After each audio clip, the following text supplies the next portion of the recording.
I like wood. You like wood. I love wood. And I know you like wood. Especially early in the morning. Hard, wonderful tone woods. Oh, yeah. Is what That's we're what I talking about today. So I think better wood equals more better guitar. It's ridiculous, Baxter. I honestly do.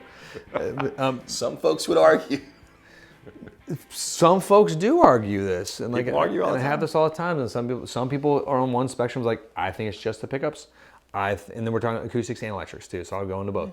Or I think it's just the wood, or I think it's a combination of both. Or in acoustics, like I've never heard anybody say this with acoustics, really, that the wood has nothing to do with it. No. But with electrics, I've heard that quite a bit. Although we've been to Taylor where we see the pallet guitar. And I've played the pallet guitar. And the pallet guitar is fine, but how much better would that have been if it's that good out of pallet wood? Imagine it out of an amazing tone wood. It would be way better. It wasn't that great. It was a good guitar. Sorry, Bob. No, it wasn't like, oh my god, this is the greatest. But it was a good guitar. It was built quality. And that was the point, right? To prove, But hey, I can make a sonically, great I wasn't guitar. like, wow, this is a really Whoa. rich sounding guitar or anything. But It's no ovation. Sorry. threw me off for a minute there. It was like I had to process. Like ovations sound Wait not a good. minute. Wait, And they're not made of wood. Joke made. Yeah. Sorry. Joke received. Sorry. Joke ingested. But no. Well, Derek and I were talking about it this morning, and it's funny. He brought it up, and then I started laughing because we did a video on one of my old Martins, the old Single Out 17. Oh yeah. And we're talking about wood, and one of the comments in that really struck me. It was like the old growth wood, and I was like, wow, we have completely Kind of forgotten that. lost track of that, like as a society in the guitar community too. And we're just like, we're trying to figure out how to make as many guitars for the buying community as quickly as possible, and to get it out to the door and to sell them and to make that profit as the shops, as the manufacturers, as the wood suppliers, as everyone. And we've lost track of like old wood is usually better. I would say that's true. It's not just better sonically, it's better for your guitar for multiple reasons. The stability, Yeah. it's lighter, and it's going to have less chance of. I was trying to figure out, fracking your guitar up. I was like, because like a guitar it's learning how to. It's wood that used to be a tree, Yep. and it's learning how to be a guitar. And I've said it before, like I look at myself as when I own a guitar, I'm just the caretaker of that guitar for my time here on earth, or until it goes to someone else. And I think you have a much better chance of this guitar living a healthy life and a good life if we can somehow get back to this idea of the old growth wood again. Right. Well, and I think, there's some ways that manufacturers are sort of chasing that without having it, right? Like the Torified tops, certain processes in there. Well, but is that a good thing? Because like George Gruen hates Torification. I feel like we maybe don't even know yet. We don't know. It's kind of like vaping. Ooh. Or it's kind of like some of the other things we're not going to talk about. I thought you were about to say something else. I was like, did. Don't go there. Hey. No, it's say my body, my choice with vaping. No, That's exactly. right. When I tell any kids, when I see kids vaping, I'm like, man, put that down. Stop smelling like a cantaloupe and get a cigarette. Smell like cancer. Be a man. I jump out and punch him in the face. Yeah, be a man, bro. Be a woman, Bam. be a man. Smell like cancer. Smell like tar. Don't smell like pineapple fruity batch of. A cloud of grape. I know. It's like when I see like a tough looking dude, like it just makes me so incensed for some reason. We walked out of the IHOP the other day, my wife and myself and my two children, and these two individuals were leaning on the rail, vaping, and right as we walked out, they just released this grape cloud, and my kids are like, "Daddy, what is that? Is he smoking? That smells great." And I was like, no. Well, that's what actually develops gills so you can breathe underwater, It's true, son it's great. and daughter. Oh, I don't want to reference you. I don't want to gender you right now because this will change that too, man. We don't maybe, who know. knows? Because that's the point of that. World. We don't know what Torification does entirely down the road. I do think it sounds really good sometimes.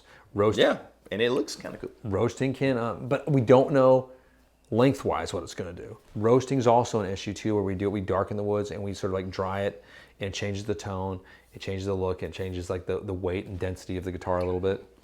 Someone asked me essentially that question, like, is this going to be good long term? I was like, you'll be dead way before we know. Yeah. Don't sweat it. I mean, yeah. If you like it, do it. It's fine. Just as long as you sold that guitar, Yeah, Jonathan. that's right. No, it is. It's one of those things like it's not gonna like fall apart in our lifestyle unless you, of course, you live in Alaska and you like have a radiator heat. And, Different or you thing. live in the Bahamas and you're like, your guitar's doing this. That's where Novation would make sense. Yes. Or a nice rain song. Yeah, a rain song. If you can get a carbon fiber guitar and you live in a tropical place, I recommend it. Not a bad idea. Yeah, it's just your strings are going to suck. Your strings will suck. Better be using elixirs. Get a Yeah. steady supply of elixirs. No, it's like, I mean, even like the major manufacturers, Taylor Guitars, has gotten into it. And like, I was very skeptical about it with their Urban Ash. Very skeptical. We called it trash wood when they first came out with it. And like, they were like horrified. Much to the chagrin Of, like, the the folks head we were of- eating dinner with, yes. No, they were like, what? No. And, Yeah, it's trash wood. and they were sort of horrified. This wasn't a meeting with like their head designers and see. I was like, okay, so you're making out trash wood, cool. And I was a complete skeptic. And I didn't like them at NAMM the first year they released it either. I played them. Yeah, I don't like anything at NAMM. You can't hear anything. It's a hard place to judge. It's a rough way to hear Sometimes something you can for the tell. first time. Every once in a while, you're like, whoa, this is amazing. But I couldn't tell. But I will say, some of the Urban Ash guitars have become some of my favorite guitars for Taylor. I would agree with that. That 324 Builders Edition is a wonderful guitar. Converted. Yeah. The Grand Theaters that they came out with, that might be one of my favorite guitars Taylor makes now. The GT 811 is my all-time favorite, but it's expensive. Yes. And so like the GT, it's a really darn good guitar. And whatever they did with the bracing and the wood and how they figured it out, they got it all together. It works. I support and applaud that. And they're figuring out a way to be sustainable with it. And I mean, Taylor's sustainability program is second to none. It's amazing, you know. Their COA processes, their Urban Ash is taking lumber from cities that is going to be destroyed anyway for new lumber to be planted and turning this into wood. I was very skeptical, but after playing the guitars, I do like them. There's a richness to a lot of them that Right. bastards are right, whatever. They might know more about building guitars than I do. Maybe a hair. Sometimes they don't know, and they build some dingers too. I played some of those, and I'll tell you what they are when we're into them. So talking about that, like, so something like Urban Ash versus old growth wood, do you think there should just be like high-end old growth stuff and then your everyday guitar is something like that, the sustainable? Where's the breakdown? Like, where's I don't know, the like line? 'Cause I think about that a economically lot. giving it to consumers and us to play them, you know, because I'm still a buyer. I still buy guitars. I Yeah. buy guitars from Absolutely. places from musicians' friends, Sweetwater, Guitar Center sometimes, to other guitar shops. I still buy. I know it's a problem. No, but I did. I bought a guitar from a musician's friend the other day. It was an irritating experience. Oh Unfortunately. yeah. But you know, I don't mean that.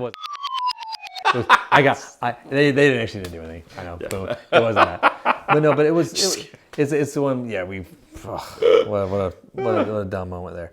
But no, that guy was a solid cat. I love the dude on the phone. He was a killer. What was his name? Do you remember? I don't. I don't know. Whatever. Now we're in trouble. Maybe Mike or something. We'll just bleep out this whole section. But or not, because no one cares. No, where was I? Oh, I don't know. I don't know where that's going to go. Because like, is it cost more? Do they have old growth in the same way? Or what I look at is some of the boutique builders. Let's jump over that. I'm going to go right into Echo Park Guitars. Yeah. That dude has his own dredging license, Gabriel. He gets old lumber, and he has this great sinker pine, and it sounds amazing. It weighs nothing. You knock on it, you can hear it. Even with all the lacquer on it, it's not much lacquer. It's very thin, and the paint, like it resonates. It's got a magic to it.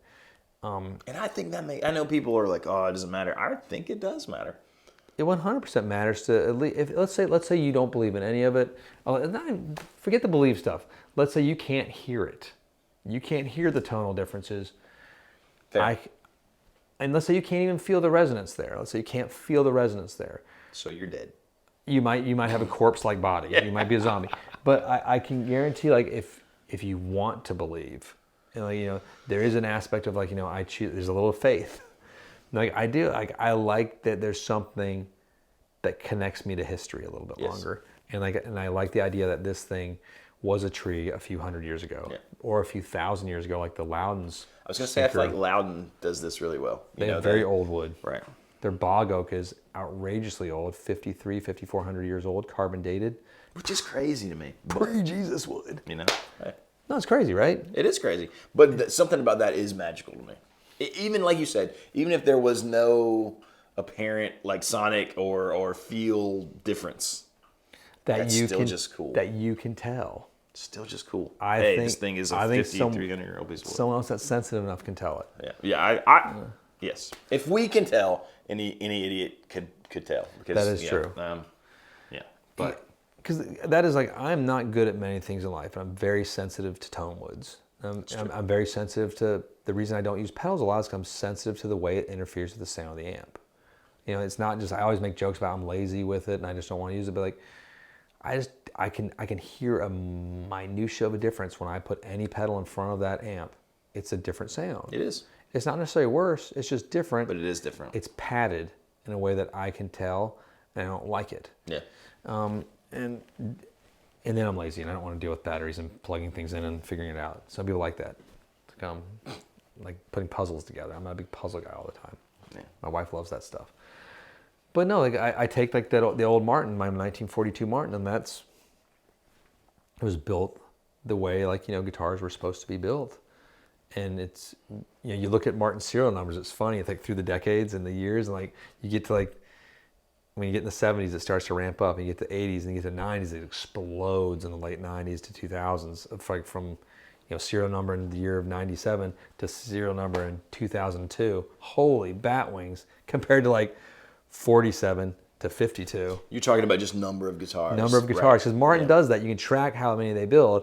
It's the only company that does it, thank the gods. And well and fairly consistently. Yeah. You can follow like when you can know when your guitar is built immediately, and you can know, it's so easy. But it's a different, like, we just want more guitars now. And so it's a dangerous, I don't know, it's a dangerous idea of that we're building so many guitars so fast. Well, it's easy to let certain things fall by the wayside. I mean, Taylor Guitars, they build almost 1,000 guitars a day now. This is their Tecate factory, like has like a lot of guitars coming out. It obviously can't be old growth.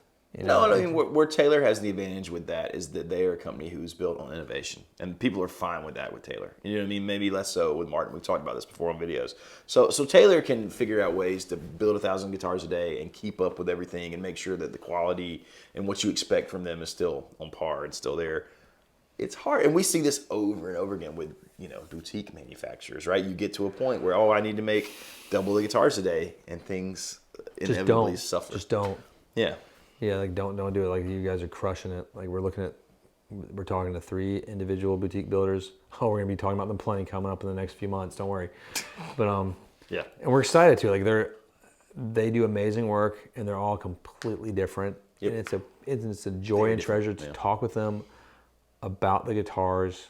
Talk with them at least weekly, sometimes daily. Gabriel, he's my bestie. Your best bud. And he's so good looking too. He's like, if people only know how cool and good looking, he's the guy you'd want to hang out with in high school. It's true. But you're gonna definitely end up with like a prison, like, you know, or like just a rep, like an arrest, like, you know, you're gonna get in trouble. Yeah, it's true. And not like in a cool way, like it's like you're just doing bad shit together. But he's don't date him, don't hang out with that guy. But yeah, no, he's a true gentleman, a true gem, but a master of knowing tone woods within the electric guitar world and acoustic. And the other cats that we're talking with too, same deal. They love that stuff. It's kind of weird. It is weird, but it is kind of infectious hearing them talk about it, right? And how much they care about it and how much attention to detail they put into things. When we build a Fender custom shop with customers too, like, it's a long process. Like, when we compared to like if you call like big box exhibit A, and like, I want to do this, cool, this is what we're going to assign you, this builder, this is what it's going to be, blah blah blah, bam. We're going to have multiple conversations, but like when we get to master build level, sometimes we're like looking at pictures of wood. Yeah. And picking out from the wood suppliers. That's what something we meant to mention, like why the most important person in this whole chain is not the pickup line or something. It's not this guy. It might be the wood supplier. You know, it is like the guy who supplies wood for Fender supplies it for a lot of these boutique guys too. Like for the highest tier Fender, His name is Michael. I'm not going to say his last name because I like to leave things a little bit mysterious in case they don't want to be mentioned. They just don't want to be mentioned sometimes, and sometimes they do. But he has a magic ability to find phenomenal wood across the world. Like that's where that violoncello wood came from for that Yuri's building. That we have one coming. Cool. Yeah. We all can't wait to see it. We cannot wait. But this is that magical wood, once in a lifetime, that we'll ever see wood coming from the Italian Alps that Stradivarius were built from. It's just so crazy. I've never held a real Stradivarius. No. I never will probably. Nope. It's just not. They don't let people look like us touch those things. Or even near them. But I can hold a violin, Telly. So that's it. So pay attention to the wood. We love it. Just a thought process. It's a thought grenade. A thought exercise. Yeah. So on wood and how important it is. Any Love other your things? wood. That's it. Love your wood. Love your friend's wood. Love all wood. I don't know. Love the wood. Take us home, Johnny. With love. All right, hit like and subscribe. Click that bell so you don't miss things in the future. Is this Outlander all of a sudden? It could be. Don't forget the podcast. Apparently, don't forget Outlander. Don't forget the next great American guitar builder, and don't forget to go subscribe and comment for your chance to win a PRS, not an SC, but a Silver Sky Lunar Ice. Bingo. See you next time.